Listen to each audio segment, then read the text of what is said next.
बड़ी खबर का जो कि दिल्ली से आ रही है, जहां दिल्ली दंगा मामले पर सुप्रीम सुनवाई आज हुई और देखिए उमर खालिद और शर्जुल इमाम को बेल नहीं मिली है। सुप्रीम कोर्ट ने बेल देने से इनकार कर दिया। आरोपियों को जमानत देने से इनकार किया गया है।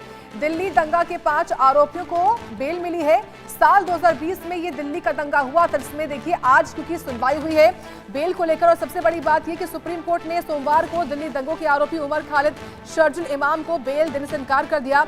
हालांकि जो 5 अन्य आरोपी हैं उनको 12 शर्तों के साथ जमानत दे दी गई है।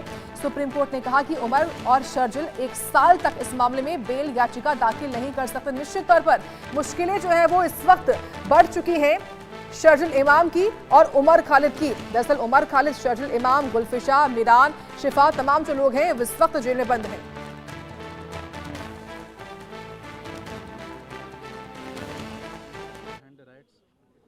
Again, we have only heard the judgment of the Supreme Court about the conclusions.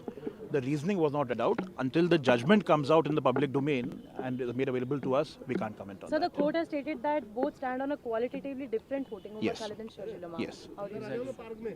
That is the conclusion based on the charge sheets and the arguments made in court.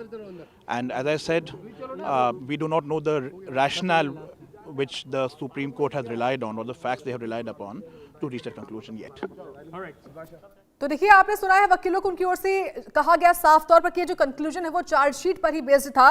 लेकिन बड़ी बात ये कि आगे क्या होगा, क्योंकि अब 1 साल तक इस पूरे मामले में बेल नहीं मिल सकती है, या यूं कहूं कि बेल के लिए अप्लाई नहीं कर सकते हैं शर्जुल इमाम और उमर खालिद। लेकिन जो राहत है वो 5 अन्य आरोपियों के लिए है, क्योंकि कुल 7 आरोपी जो है इस पूरे मामले में जेल में बंद है, जिसमें उमर खालिद है, शर्जुल इमाम है, गुलफिशा फातिमा है, मिरान हैदर है, शिफा उर रहमान है, मोहम्मद सलीम खान है और शादाब अहमद है।